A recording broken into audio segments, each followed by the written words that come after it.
Happy Monday. Let me remind you that trading is risky. Even if the volume won't go down, there we go. Trading is risky, not appropriate for everyone. Hang on, I gotta move stuff out of the way. I gotta move this, I gotta move that. Discombobulated. What is going on with the world? There we go. I think that'll do. All right, welcome to Forex.Today, the YouTube community of almost 20,000 foreign exchange traders. We gather here today to conduct technical and fundamental analysis with the overriding goal of trade planning. Let me remind you that trading is risky, not appropriate for everyone. Your past performance, good or bad, not necessarily indicative of future results. Please stay small, stay humble, focus on the long term, never risk money you cannot afford to lose. My name is Wayne. I'm a currency trader just like you. I just might have a few years under my belt more, and therefore, in a very short order, I can share what I learned over those many years, almost 2 decades, so you can get up to speed quicker, so you can find success faster. Hey, that's a fair deal, right? There's other resources besides these live streams, which there are about 6,000 of them on YouTube. You can look in the description below, there's a link to tradersway.com, an ethical foreign exchange broker that earned my loyalty and trust many years ago. If you open up a demo account, maybe they can earn your loyalty and respect. Okay? There's a link to fxbootcamp.com, which is premium foreign exchange training, 65 hours for $88. Seems fair. There's a link to my book. I believe if you go to the FX Bootcamp YouTube channel, there's a free training course. It's like an hour and a half, but it covers the basics of technicals. It's really good. So anyways, there's no excuse. There's plenty of resources developed using all different types of modalities. You can read, you can listen, you can watch, all that kind of stuff. So your success awaits. Your destiny awaits. So again, you can buy a book, you can watch training videos, all that kind of stuff. You can watch these live streams, so make sure you subscribe. And of course, sign up at tradersway.com. Okay, interesting. So a lot has happened in the world over the last several weeks. And there's one new thing that has now happened, in that China has recognized they're in trouble. Their growth is slowing. They're adding stimulus to try to save their economy. Isn't that interesting how most of the world is removing stimulus and China's adding to that? And so that's new information that occurred overnight.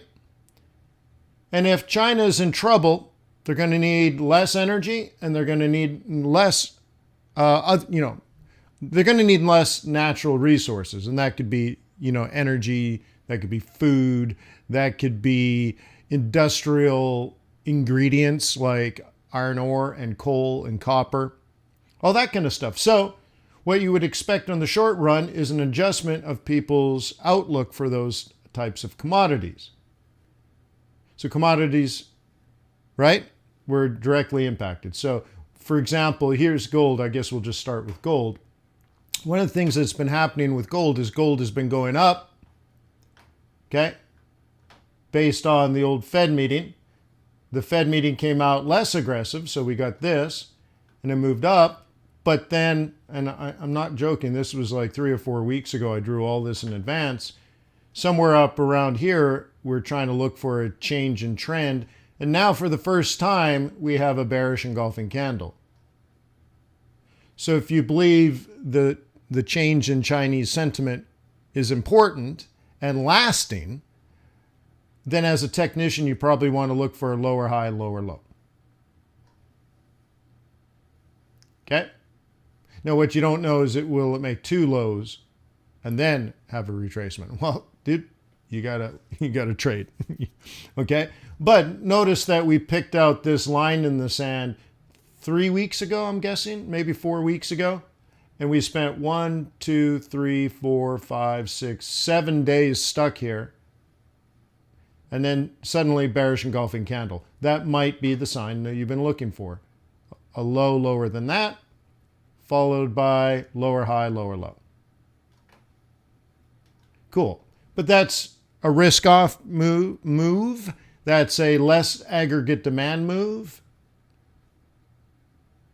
Okay, and again, mostly related to China, but maybe if it's predictable, and so you can see what I had was at some point lower low, lower high. Okay, it's based on some level of logic. So again, if China is slowing down, they'll need less natural resources. Okay, what you'll get is weakness in Australia. What should we pick on here? Guess we can do yen here. Okay, you can get this weakness in Australia.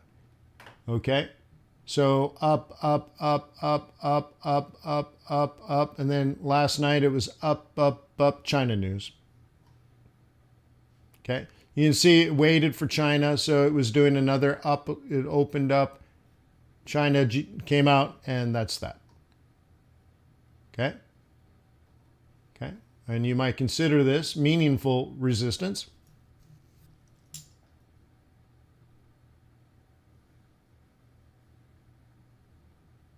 Okay,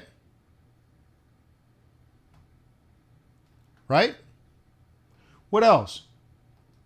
Well, the most important thing is you might want to add this to your risk on or risk off model. Is this the catalyst to bring the whole kit and caboodle down? Is the rally in the US stock market now over? Are we ready for the next wave down? Well, what I had talked about even 6 months ago is that next week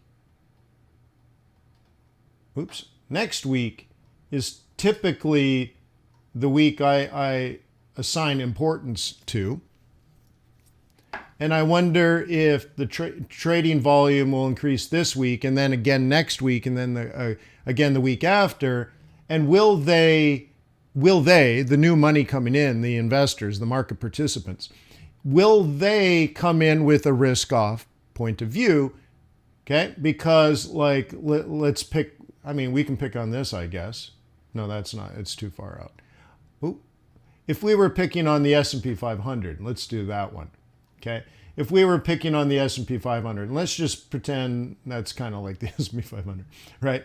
The S&P 500 has been rallying up since about what, the June Fed meeting, certainly the July Fed meeting. The idea is that peak inflation is over, the worst is over, all that kind of stuff, and we had an upward move in the S&P 500, which is fine because I'm heavily invested.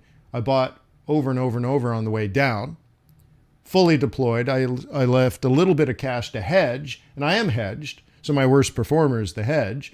But the thing is, in the future, what direction will the stock market go?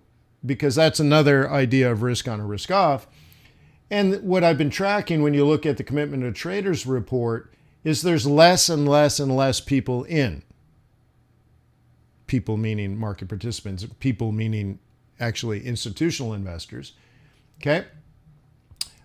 There are more longs than there used to be, but there are way significantly less shorts. So you get for a period of weeks what looks to be an uptrend, and it could be an uptrend, it might be an uptrend, but there's just a lot less selling and a few more buyers. But the thing is, are the buyers short-term and the bears long-term? Because we know we all make different points of view. Some of you trade on 5-minute charts, and some institutional investors think daily charts are short-term. They might be using weekly candles, and like, dude, 3 or 4 weekly candles is not a trend to a bigger institutional investor, right? And by the way, there isn't a right or a wrong. If you're on a 5-minute chart, I'm not saying you're wrong. I'm saying there's a difference. So what we want to watch over the next 3 weeks is the sentiment of the new money. What direction are they going? Risk on or risk off? And so one of the things you might want to look at is, here's what happened post China news. Is that the game changer? So just for fun, I might add another hedge today, or add to my hedge. Okay. Right? And just in case this is meaningful, because I don't want to get out of my cash stock investments. So, but I could throw down a little more money in the hedge and offset that for a while. So this is important, is all I'm saying. And it needs to be added to your model. Okay? So a lot of the models that I have been suggesting, let's say, much longer term risk off, but for a pretty significant amount of time, from the middle of summer, things have been sort of counter trend, if you will, if we're looking at bigger trends, much, the bigger flow. And then this is the right time for that new money to come in, and this might be the catalyst that shapes the opinion or the bias of that money returning. And we do what we did in the first half, where there's a lot of down left. And we're not even talking about other catalysts. Like, it's no shock that China's in trouble, but it is new information that it's in serious trouble. Okay? And if they're in serious trouble, they're going to buy less commodities, right? So again, if we look at the indices under that situation, you would assume, okay, a pull down of commodities. Now, what sucks, of course, is last night before the China news, these commodities were all up. Hey, man, that happens. Just make sure you're adapting. Okay? Probably the biggest importer of commodities globally is in trouble. They don't have as much money, or they don't need as much stuff. Okay? Dollar strong, Swissy strong, yen strong. Cool. That's fine. I'm okay with that because I'm looking at this as one of my primary investment, strategies. Okay? Because China slowdown is another barometer, let's say, for global macroeconomic conditions. Okay, but that's a known unknown, and now it's a known that the barometer is showing negativity.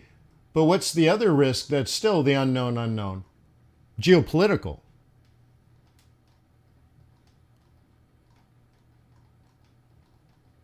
Okay?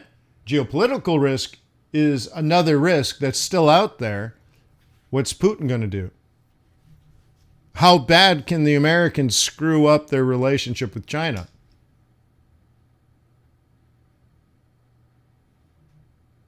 Politics, man. Politics are weird, huh?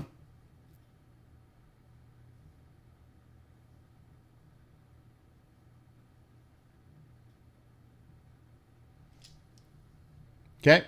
Matrix says, yeah, the whole Eurozone thing. So for a bit,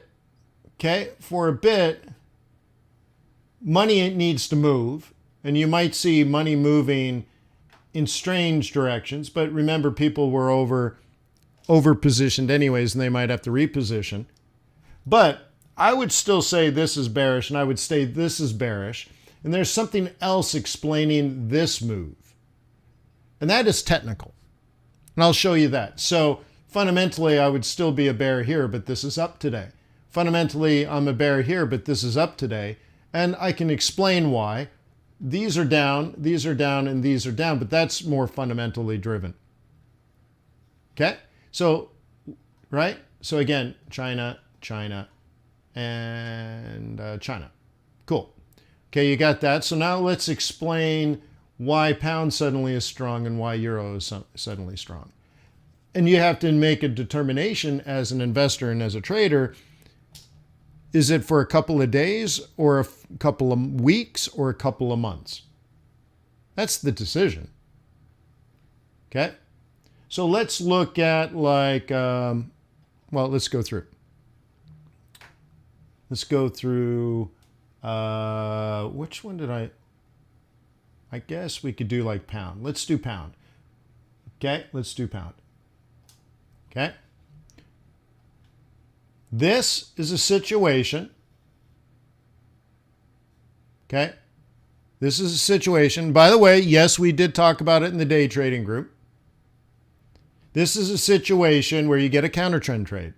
And what I drew is, I told people I'm still bearish on this. But the obvious trade is done. We started here. The target's here. Don't be shocked if we have a very significant pullback.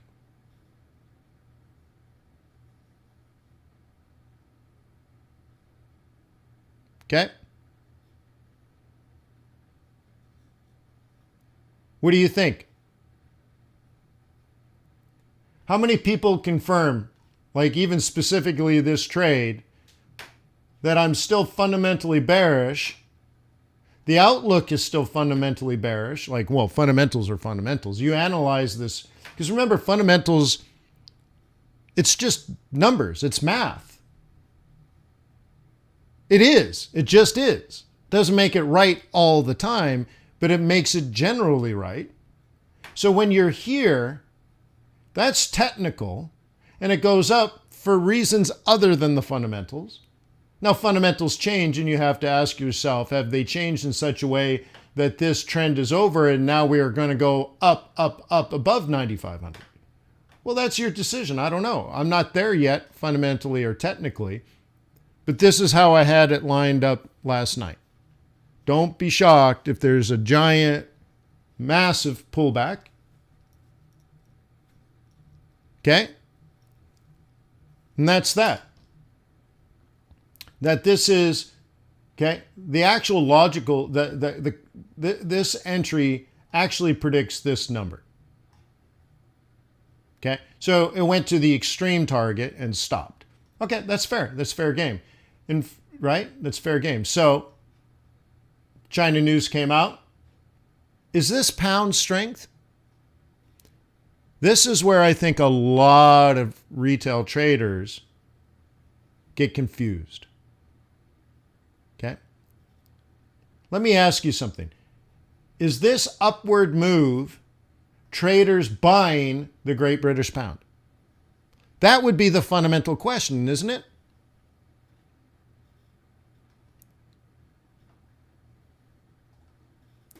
Oh, I forgot about the poll. Anyway, let me answer the poll, but I'll just keep going. Thank you for that, though. Okay? This has to do with China. Okay? China will buy less commodities from New Zealand. So there's two ways of explaining this. Pound didn't change at all. And the Kiwi just got ripper weak because of China.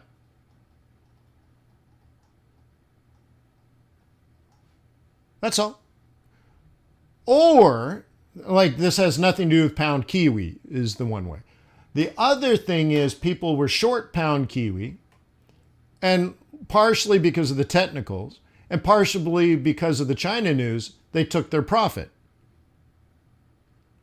Okay? And profit taking means you were short this. Now, for the broker to offset this, they have to enter a long position. But it's traders exiting.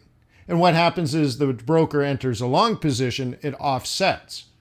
So it's actually going up because there's less and less and less traders short for now. So somewhere in, let's say, the next 3 weeks, I want you to think about it bigger picture. It could be today, it could be tomorrow, it could be next week, for example. We resume the fundamental trend. We get over the China news, and maybe there's something a little more positive. Or the pound just gets weaker because new money coming in sees pound Kiwi high. And again, you could do it like this. There could be trades sitting right here. There could be trades sitting right here, whatever. Maybe it goes all the way to the top. We don't know these things. But what you should be doing is picking your price in which you would consider selling. Okay? And if we get up there, you wait for the technicals to confirm a rollover, and then you sell it. Okay? But again, I want you to think, has anything fundamentally changed? If something's fundamentally changed, then you should be prepared for that. But if I was thinking about September, I'd be looking at 91 to 93 as my new sell zone. Okay? So here on the daily, this is just a pullback to the 5, but it is a bullish engulfing candle, so be careful, yo. So I would print something out that said something like this. And I would wait for something like that. Notice how I planned this trade out for you guys. Okay? This was when we were here at the bottom of July. We had it coming back, and I said somewhere between 194 and 195. Okay? And the target at that time is somewhere between 89 and 88. Cool. Cool.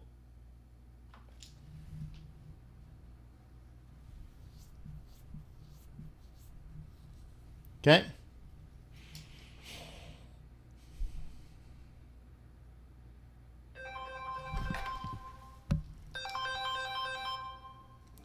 Just call me when I'm working. Okay, so anyways, anywho, that's that. So you got to carry that through, but you see the logic there? Pound Aussie is another one I'm a bear on.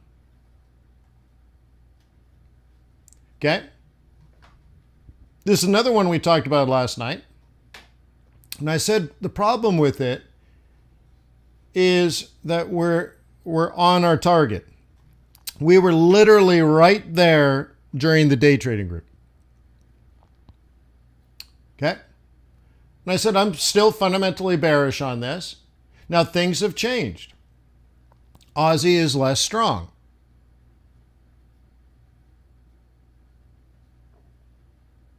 Will that last forever? Will it last long? Maybe. Maybe the Reserve Bank of Australia raises interest rates more slowly or pauses. That would do it. We're interested in the change in policy from the central bank, and they're going to look at things like data.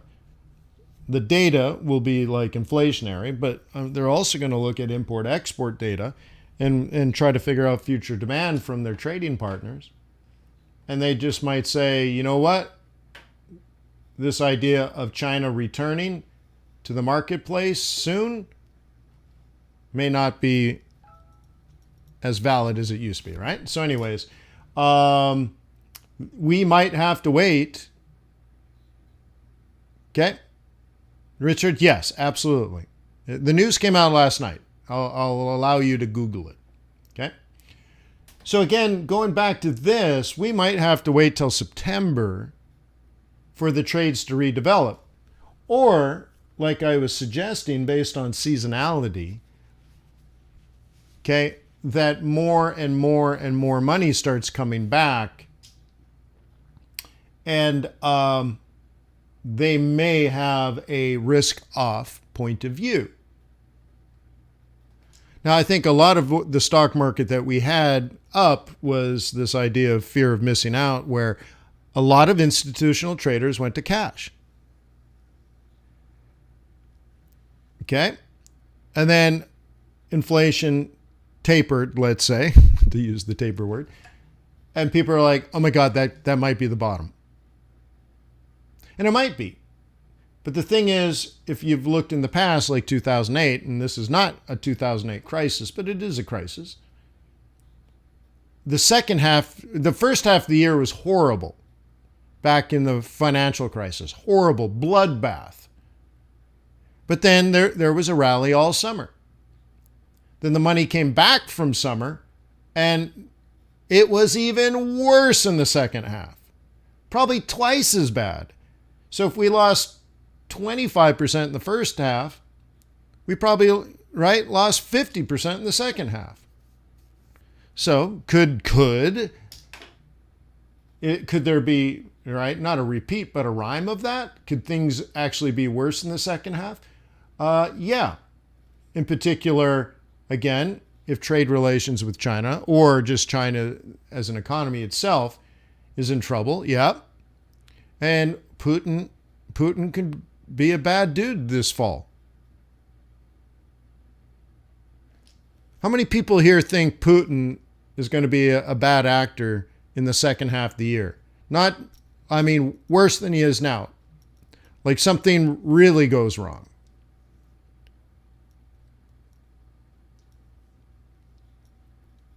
Anybody?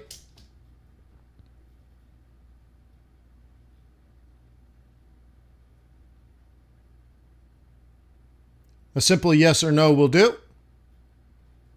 Is that a real concern?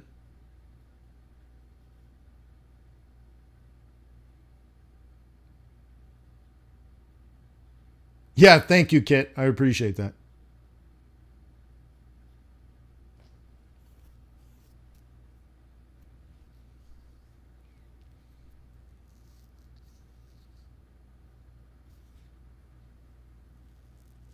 Matrix is another leg down, and then we start a recovery globally. But I don't think people are, I mean, like, I agree with that, but I think people are not planning for that over the period of 24 to 36 months. I think if half the market participants are 35 years old or younger, then what they think is the stock market came down, then it came up really fast. We've already gained 50% of our losses.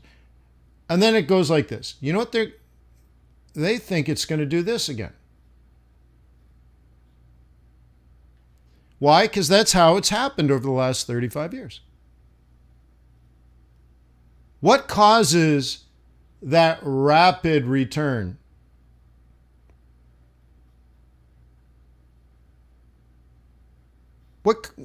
What's the catalyst to make the stock market rebound quickly in past recessions, going back more than a generation of Wall Street traders?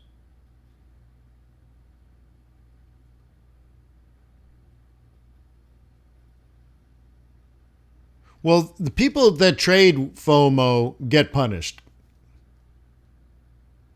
But what's the real catalyst? Not inverted yield curve, that'd be the opposite. What creates like a V-shaped reversal? A sharp down followed by a sharp up. Production, nope. FOMO, nope. Because those guys buy here and then get crushed on the way down. Lower interest rates, we're getting there. What lowers interest rates?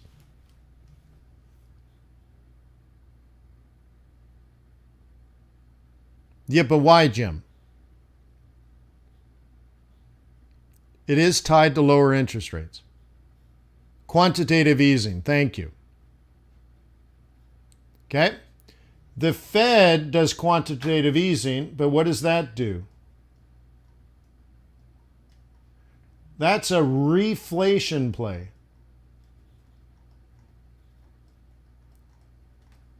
That pushes up prices for commodities.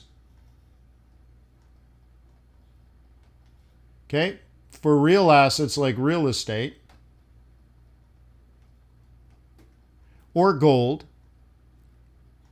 Okay? And the stock market. Well, and bonds, actually, if you're looking at stock and bond prices. Prices. I have to do bond prices. Okay? Okay? So if we had a down, then we had this up, and then if we have another down in the second half, are we going to get an awesome 2023? Well, people might just be used to that idea But if this is what caused it, will we have a need to create inflation next year?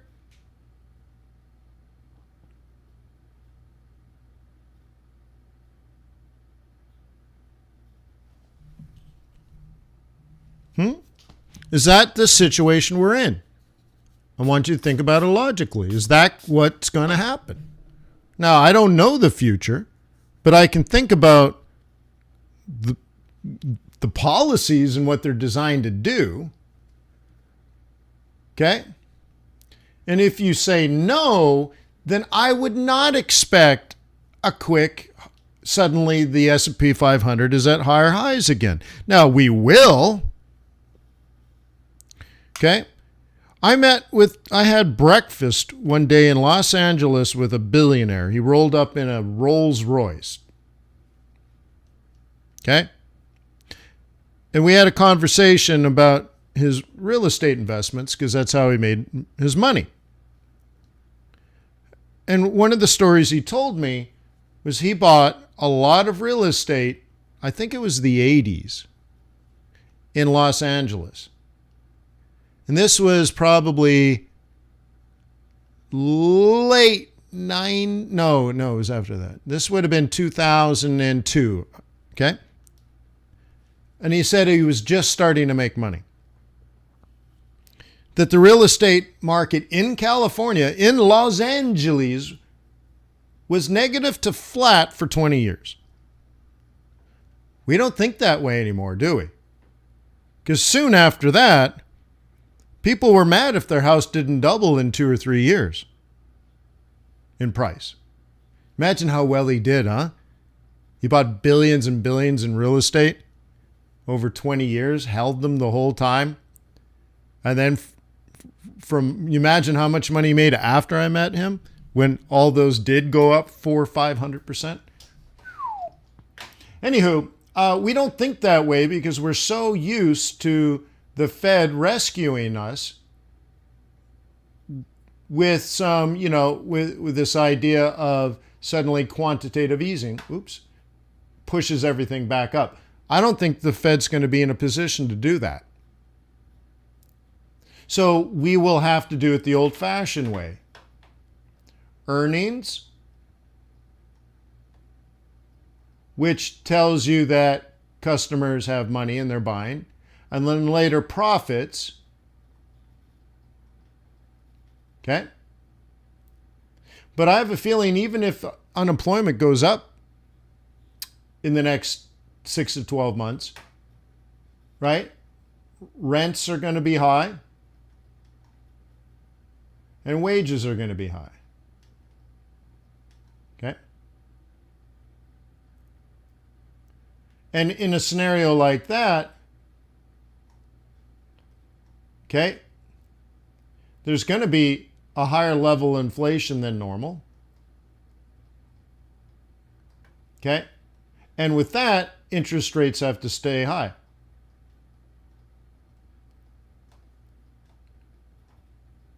Okay? Interest rates will be relative to inflation.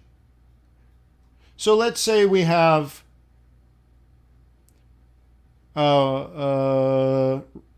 rents and wages are about the same. We'll probably get to 4% or somewhere near it, 3.75. And the Fed stays there until inflation comes down. Okay? Now, we're going to see headline inflation fall as gasoline prices are falling.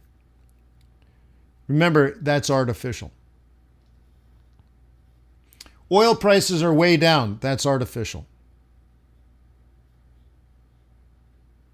You might be saying that you're being saved. You might feel like you're being saved.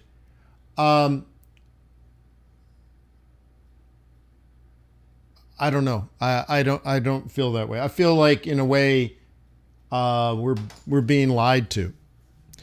So, but that's only going to be a point of view. Okay? I had a great uncle who I only met once in my life. He was a very, very old man when I met him. He was a prisoner of war in World War II. And because of that, he had complications in his life later in life as an old man because of malnutrition and everything he suffered as a prisoner of war. And I think he got stomach cancer, I think is what it was. And so he was sent to the hospital with his illness. And it got to the point where the doctors couldn't do anything for him. So they pulled the wife aside and they're like, you know what, just take him home. There's no need for him to be here. We can't do anything. And it's, he's better to be in his own house, in his own bed. And so she said, okay. And so they discharged him and sent him home. He thought he was better.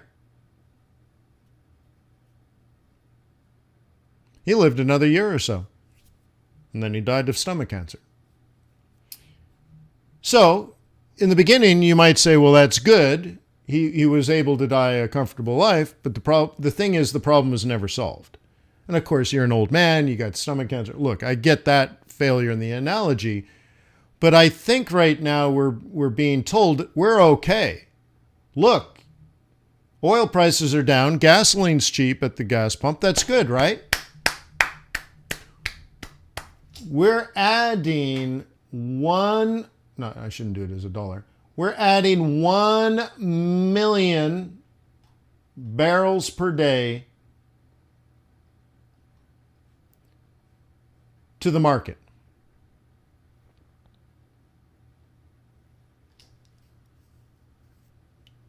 From the Strategic Petroleum Reserve. Not because we're mining or we're drilling more and we're producing more. Okay? And I get it, gasoline prices are high, but there's a problem to it. We were talking about this last night in the day trading group where I'm like, everything is a decision. Everything's a trade-off. And that's what economics is the study of scarcity and the trade-offs that are made. Okay? So if you want to move from a gasoline-driven vehicle to a battery-driven electric vehicle, that's totally cool because you'll have a clean environment, clean atmosphere. You're not polluting as much, but it will cost you on the short run more money because those things have not come to scale yet, and making those trade-offs are going to cost you money. It's cheaper just to put in oil and gas. We have over 100 years of this stuff. In some cases, hundreds of years of this stuff. So it's just cheaper to put in gasoline. Now the problem is it's polluting. So you don't count the pollution. Okay? You don't count the pollution as a monetary cost, but your cheap gas produces, right, pollution, which means we're all going to die, right? The whole world is going to turn into a desert. It's going to get so hot, all the water is going to dry up, all the plants are going to die, and whatever, but we had cheap gas for our Ford F-150. Now you might say, well, that's too expensive of a cost, so we should all drive electric vehicles. Okay, well, now we have to build out that infrastructure, and we're going to have a shortage of rare earth minerals and cobalt and lithium and all that kind of stuff, so there's going to be a cost to all of this. Now, going back to the Strategic Petroleum Reserve, there's a cost of this because in like 80 days, the U.S. government will have no oil and gas in storage. And we still will have the same problem. We will still have stomach cancer.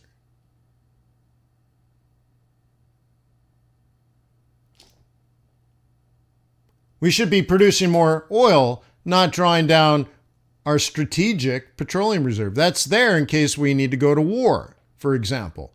Or energy is used as a weapon. What's the chance with, no friendship with the Chinese and the Russians anymore? We have no diplomatic ties really anymore. And they're best friends suddenly. So now our two biggest enemies are best friends? What if stuff goes bad? We won't even have fuel. We won't have any. What's the chance Putin uses energy as a weapon and we won't have any energy? Okay? Think of that. Who controls some of the, who are the major players in the energy complex? OPEC plus. The Middle East, by the way, we pissed all of them off. Plus Russia, they hate our guts. And together, they have veto power at the United Nations. And so does China. And if they're not our friends, and we don't have any energy, and Russia says, well, we'll just sell all our energy to China. They don't have a problem with us. What? And if OPEC says, well, we'll just sell all our stuff to China and India, and now we don't have India as a friend anymore, all of a sudden, now what are we going to do if we don't have enough energy? Uh-oh. So right now, you're happy that you're putting gas in the tank for $3.80, and I'm like, oh, that I hope doesn't happen. But that is a scenario you could put together, right? You could put a scenario together that's really ugly. I'm not suggesting it. I'm just saying it really could happen. And of course, what they're going to do is create a cryptocurrency so that they can trade oil with each other and not use the US dollar. Now, I mean, that it gets bigger and bigger doomsday, right? Again, I'm not saying that is happening, but you could link some of these things together. I hope it doesn't go that way. I'm a capitalist. None of that is capitalist. Okay? That kind of crap leads to socialism and communism. Capitalism is based on free trade.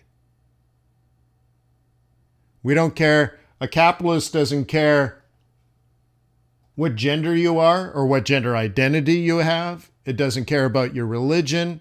It doesn't care where you live. It doesn't care who your daddy is. It doesn't care what school you went to or if you didn't go to school at all. You're productive or you're not productive. You trade, you don't trade. That's all. So if we trade with China and China has lower wages, we get cool crap for cheap and our inflation goes down. Nancy Pelosi goes there, screws up our trade relationship with them. That creates inflation. In the same way, if for a while, if you want to transition where we all need to move to electric cars, and I believe it's definitely going to happen, for a while there, it's going to be inflationary, not deflationary. But it's a cost you're willing to pay. Instead of having a polluted atmosphere, you drive an electric Ford F-150. It's just 80 grand, that's all. Or you're driving that Tesla that they say costs 30 grand, but you paid 50 grand, 55 grand for it. Has anyone actually bought a brand new Tesla for 30 grand? I think the cheap one is 55, 60, isn't it? So anyways, there's a cost to that. Hey, I don't have to buy gas. I don't pollute. Good.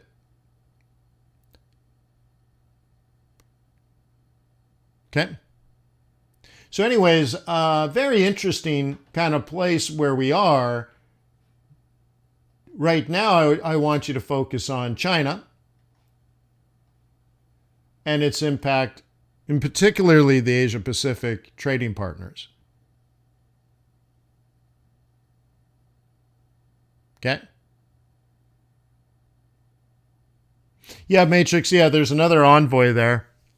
And on Bloomberg this morning, they had a political analyst discuss it. And he's like, I don't get it. He's like, I called a bunch of other people that, are knowledgeable about such things. And nobody understands the strategy. Now, maybe there's, right? Maybe there's information we don't know that is only inside the government. Maybe only the CIA and the White House knows. And maybe China has changed in their sentiment to us where they just hate our guts now. Like maybe it's worse than anybody knows. And China is going to cut us out of the world economy. And we're staking our claim on Taiwan. Maybe we're going to take it. But do you remember what happened when Kennedy was threatened by the Soviet Union taking over Cuba? How did we feel about that? I think there's a lot of similarities. What, we're going to put military bases on Taiwan and maybe some nukes? China can't have that. So, okay. So anyways, yeah, sensitive. So what I'm saying is there's probably some risks still in there. Right now, we need to trade as economists. And I want you to think about geopolitical risk as well as recession. Okay? And I'm looking at Commitment of Traders report. I didn't have it last night. For some reason, my system didn't update, but now it's updated. So I'll talk about it with the day trading group tonight. But it's still very much neutral, but it's also backward looking because the information is from a week ago now. And I wouldn't be shocked on the upcoming Friday, this Friday, we get new COT data that shows big changes in other directions. So follow the China news because this is what it's all about, for in particular to the newer ones, okay? If China is doing well, it consumes energy and natural resources. Some of it is for trade, right? So they make laptops, so you're going to need plastic, you're going to need copper and all that kind of stuff. If you're making cars, you're going to, and skyscrapers, you're going to need steel, which is iron ore and coal. If you're going to power your power plants because of all the factories are near capacity, then China's going to need more coal than they can produce on their own. And they produce a lot of coal. But if they need more, or they need the coal specifically for energy and they want clean energy, the cleaner coal is from Australia. So if now you'll want to look at Australia, okay? And Australia's major exports to China, okay, let's do this in a different, right? This is iron ore and coal. Those are the two biggest exporting products from Australia. And let's just dumb it down and say they all go to China. So then China needs Australian dollars to buy iron ore and coal, and then Australia ships it to China. And then China needs more, so they place orders in Australia, and they need to pay for it in Australian dollars, so the demand for Australian dollar goes up. So as long as we got this circle of trust, okay, Aussie dollar goes up. Okay, copper, you would play that out of Chile. Okay, but same idea. So now, Richard, if China is going to buy more copper from Chile, Chilean peso has got less demand and will probably be weakening right now. I just don't trade it. So right now, if China cuts that out, okay, and they won't need Aussie dollar because they're not buying this stuff, so it's not going to be going to China. And so whatever was built into the model of the valuation model for Australian dollar will have to come off, so the Australian dollar loses value until China places orders again and Australia starts shipping these products. So that's the relationship here. And same thing with New Zealand and all their other trading partners. Maybe this is Chilean peso. Okay? It'd be the same logic. This is what we do, by the way. When you're a foreign exchange trader, you need to understand this is what we do. So you want to look at trade. Okay, we looked at the balance of trade from data out of China recently, and it showed big number, aka good. Okay, the problem is they were importing so little that the good number was bad, because you're comparing in products coming in with products going out. Products were going out, not as much as normal, but products were going out. But the Chinese were importing so little that it made the exporting data look good. So you're like, oh my God, look, a good number. No, it's because the Chinese economy was in such terrible disarray that they were not importing. And now, overnight, the central bank tells us, yeah, it's a shit show. It's real bad. So that needs to now be priced in. But does this impact the value of the pound? No. What you would do is roll over into a risk-off scenario. So you go to your dollar pivot, and you would probably want to be short this one. And this one worked out just fine. What's the difference? Well, we're not talking about pound on the other pairs. Remember, pound Aussie, pound CAD were going up. On the long run, based on up until last night, the fundamental data was suggested more down than up. Okay, but the trading partners of Aussie and Kiwi are being crushed. Okay? Meanwhile, risk off produces dollar strength. Bad news pushes the dollar up. And so there's a little short there, and it worked. Hit the conservative target. That's fine. And now this is a situation where you may be front running tomorrow's trades. That's a tomorrow trade, and you'll probably have the opportunity for it today, but you won't hit your target till tomorrow, but you're at the right price to sell if you were a bear. We lack trend now, but you have to say, well, will the bad news stay bad for the next week? It's a yes or no. I don't know. What do you think? Will the China news have a negative impact for the next few days? And the second thing is, will Great Britain be significantly a better investment in the next week? Okay.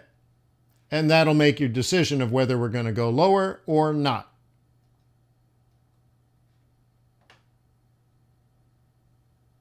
Okay.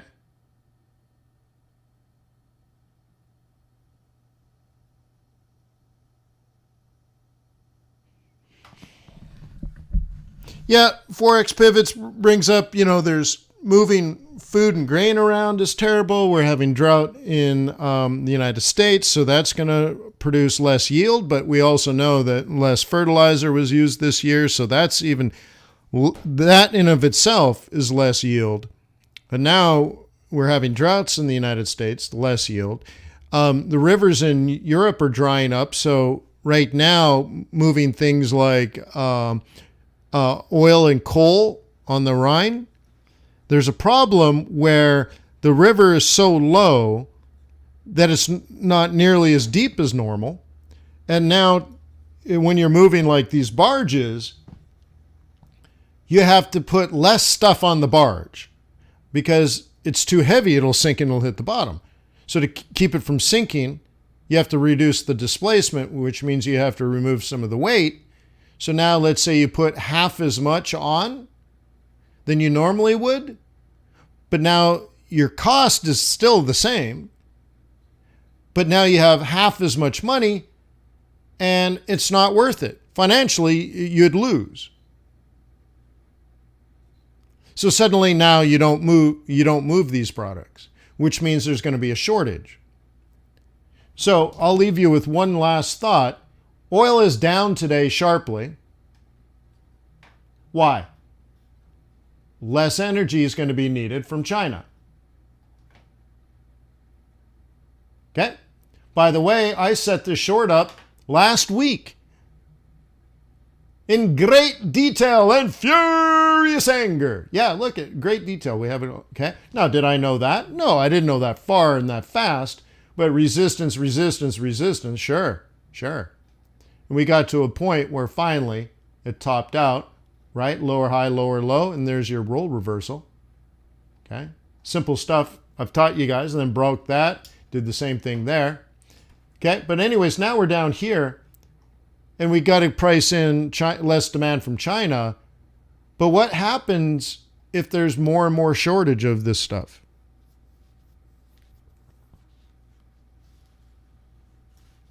Okay.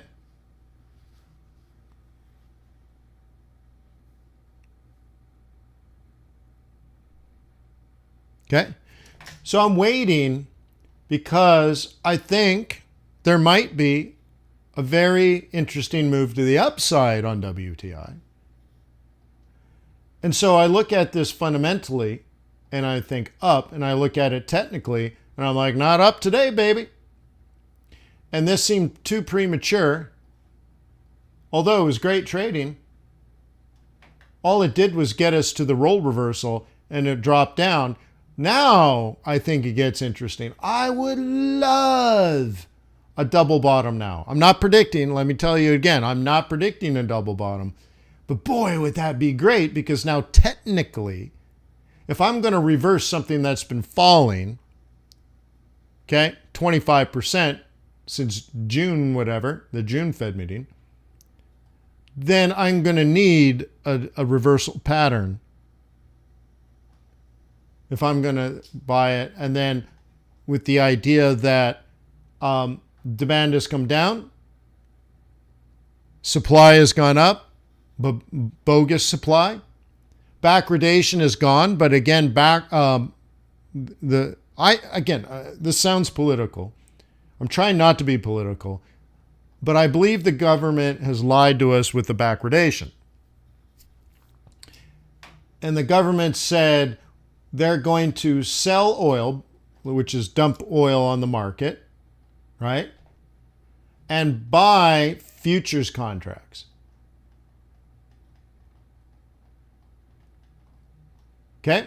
So the smart money started buying long-dated futures contracts like November and December, because the government said they were going to do it. So if the government tells you they're going to buy futures, the market buys futures to front run them. The same way when the central bank says they're going to do quantitative easing, dude, buy gold, sell the dollar, buy the stock market. You could buy the bond market, buy real estate. Dude, front run the Fed. That's how people make money. So anyways, the White House said they were thinking about doing this. They said this back in July, and the backwardation went away because people were front running the Fed. But did that cure the underlying conditions? I don't think so. Now you just can't see them. Okay? So I think I'm in a scenario where I'm horribly wrong or I'm horribly right. And when I say horribly right, that would lead to like oil prices going this way and the stock market falling because we have slowing growth, higher energy prices, a return of inflation, the Fed jacking up interest rates of 4%, and it's not doing anything. Why would it do anything? Raising interest rates will not cure a shortage of crude oil and a shortage of food. It won't cure it at all.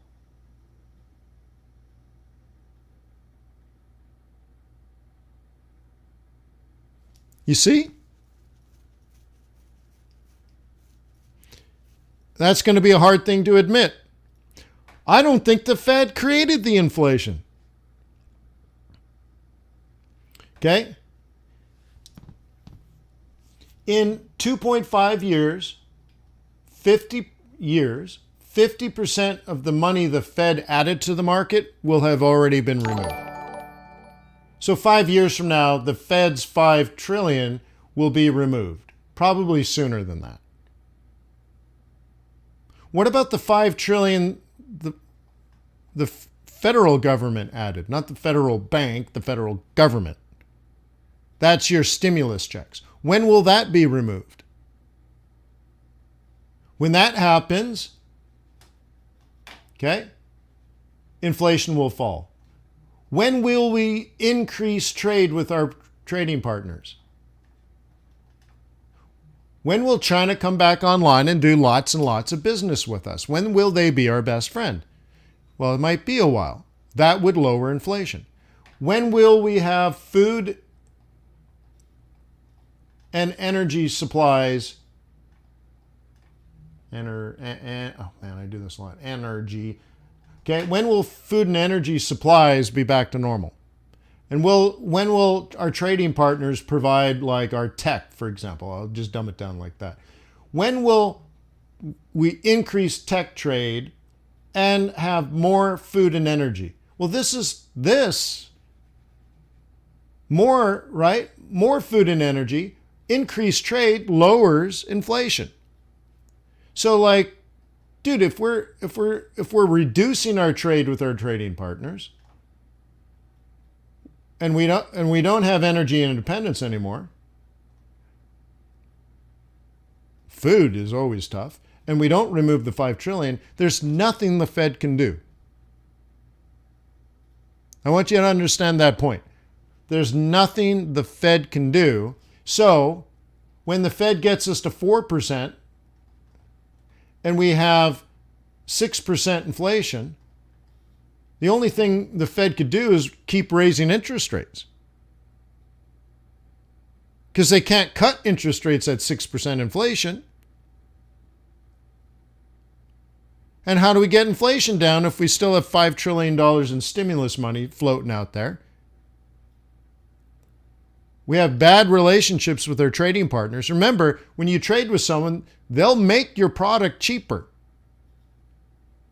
So it's deflationary. You import cheap products from foreign countries. You export your currencies, so the dollar falls in value because things are good, and your inflation falls.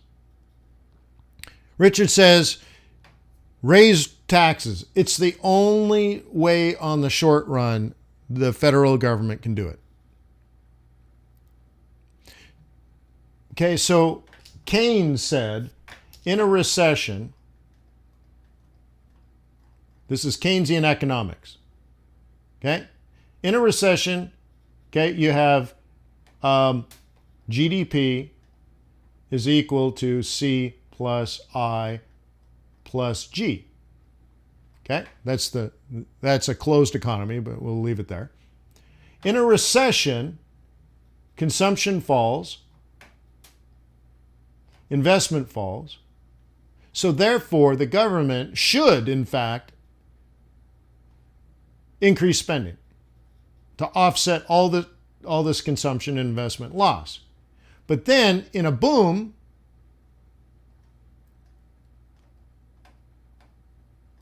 okay, in a boom, you got C plus I plus G.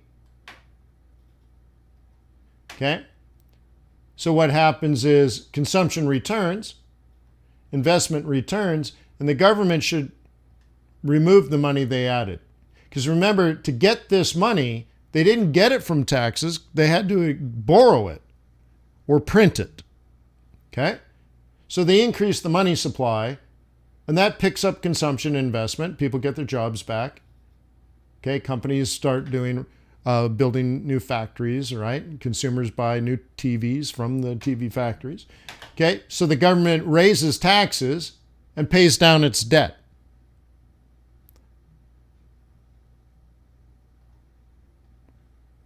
When was the last time that happened? It seems like we're always doing this. Okay? So anyways, my point isn't to do an economics class. My point is, if the issue is inflation and lower demand, I want you to break them into two different pieces. Okay? And China's economy collapsing lowers demand for commodities, commodity currencies are hurt. Pay attention to that theme for a while. And the bigger theme is, how does that change market participants' sentiment, in particular for institutional investors with a longer term point of view? Okay? So, if 10% of Americans, I want you to think about this. If 10% of Americans lose their jobs, so we go all the way back to the worst part of COVID, 90% of Americans still have jobs. How many of them want to put gasoline into their vehicles to drive to work? Do you think most are going to have Teslas? Do you think most are going to ride bicycles? Do you think most are going to take public transportation?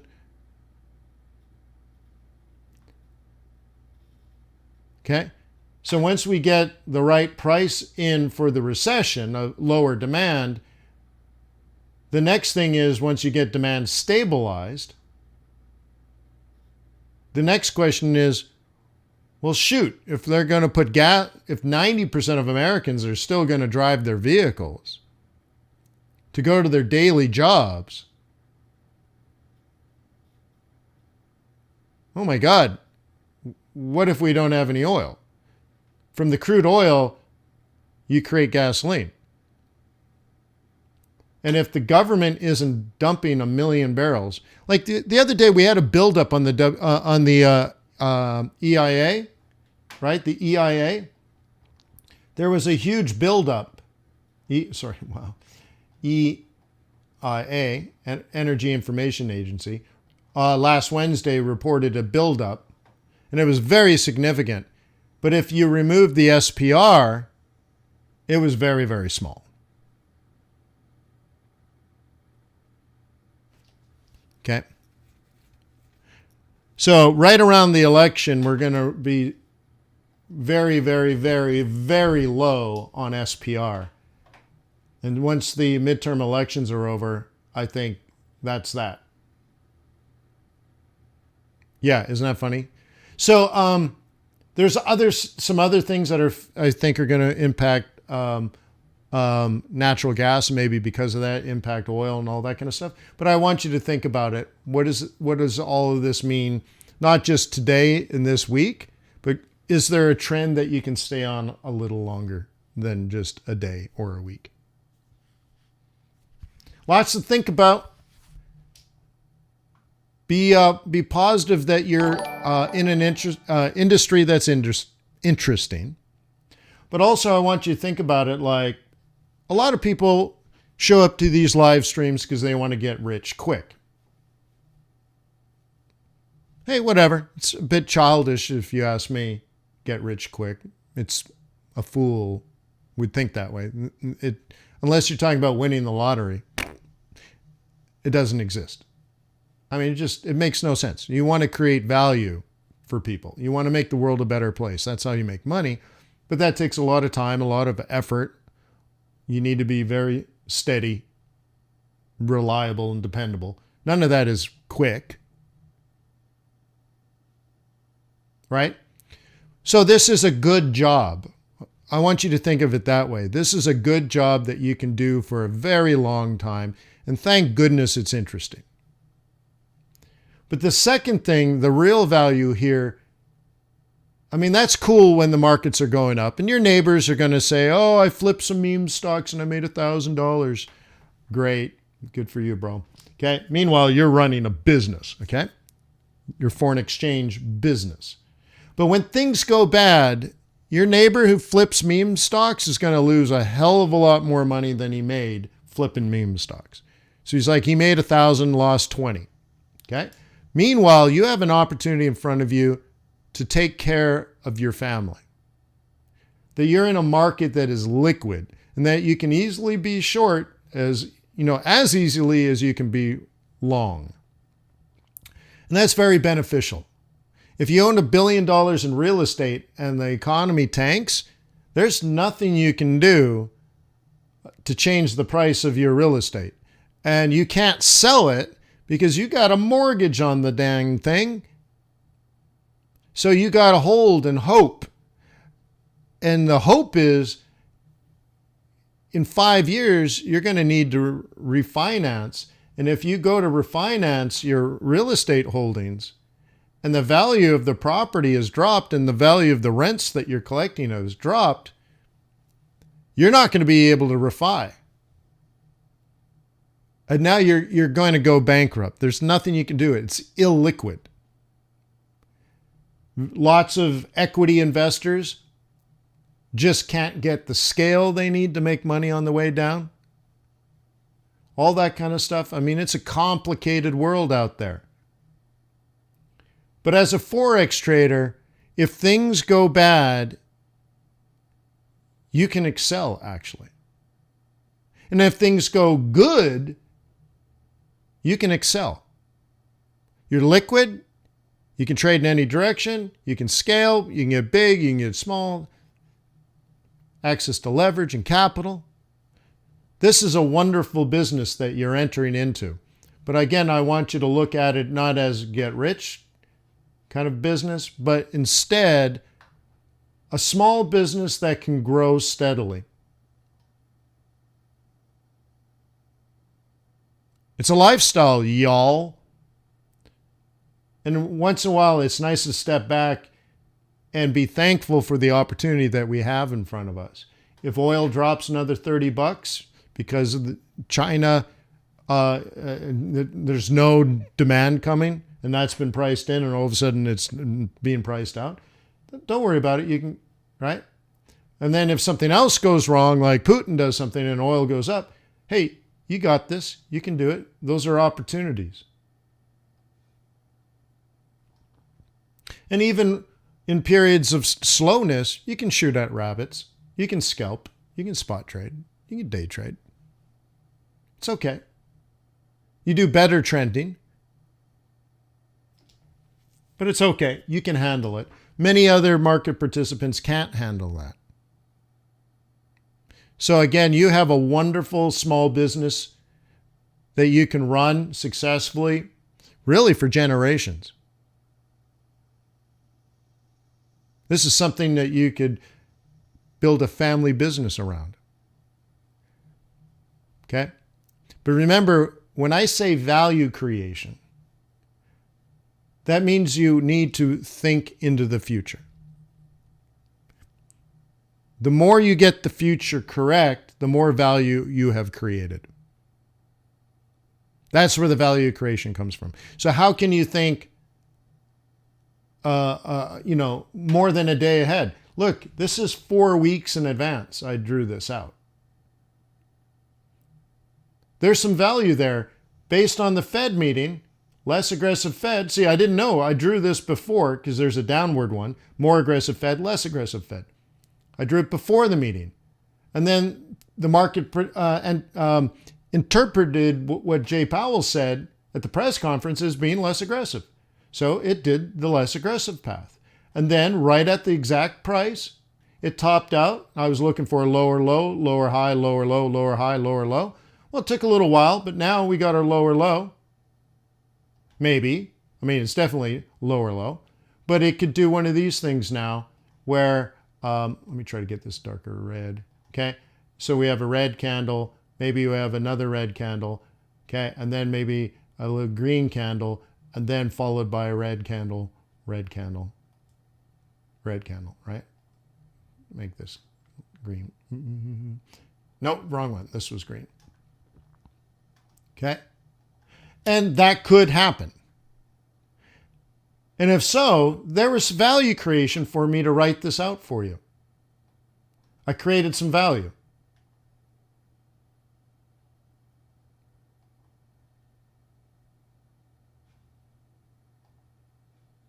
Okay? Like this one, I created some value. We were down here.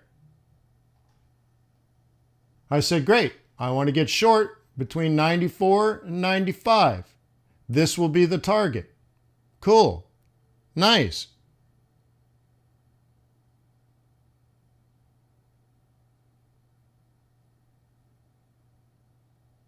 Okay.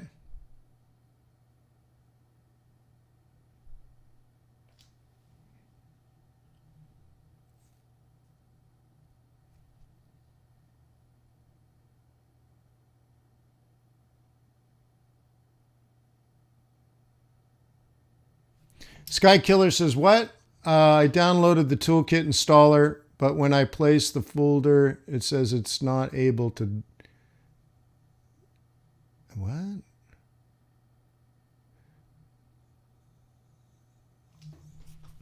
So you downloaded it and you ran the installer, and then it asks you where to install it. Okay. You go to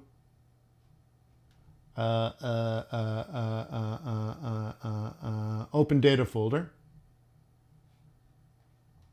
Okay. And you copy the location.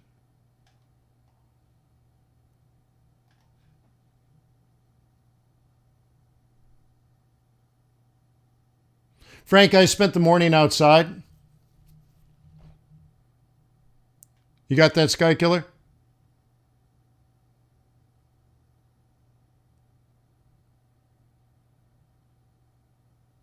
Yeah, I was outside. I had a Cohiba and a coffee and an energy drink. I watched the sun come up. Beautiful. Took the dog for a walk. Yeah, that's why God invented laptops, especially ones with 3 screens.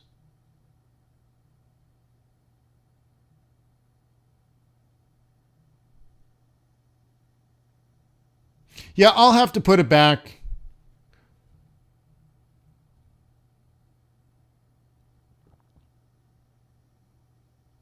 I'll have to put that video back. Okay. Forex Pivot says, this was a nice trade. Yeah. So again, people are going to look at this and say up. And probably so. Okay. But, right, if things have not radically changed, okay, then I would, okay, by things, I mean fundamentals. If fundamentals have not fundamentally changed, then this is a technical move, okay, a bullish engulfing candle in a bearish market.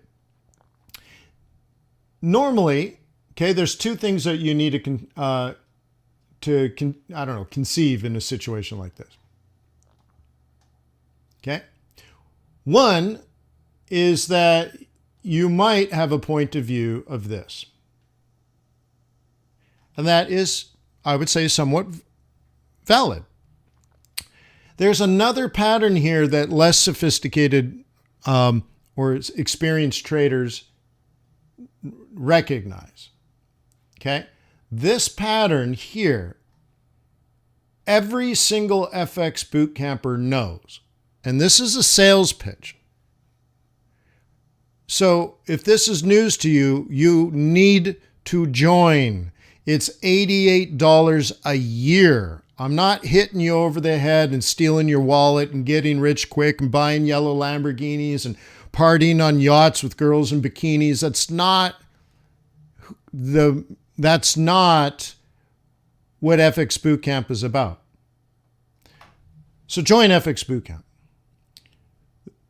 Knows that there is a high probability of a very significant rise. This is a very specific pattern. If it happened later this week, it'd be significantly less important than this. The lowest low is basically Friday of last week, Sunday of this week, and this has meaning. We could go as high as this. Not that we will go that high, but we definitely could. Which means a lot of people might start just getting short, and they go short here, short here, short here, and they keep losing. And then they, what? Either walk away or start to go long. But really, what's happened is your 15-minute chart is just not big enough.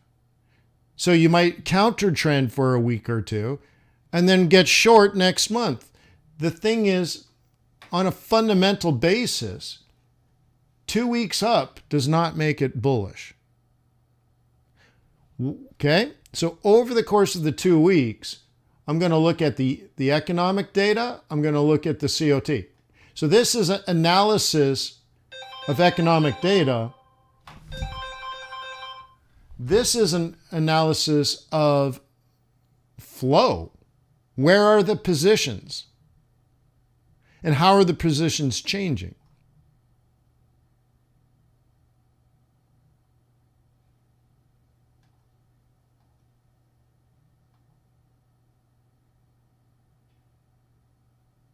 Okay. Richard says, so the Kiwi interest rate decision had nothing to do with this.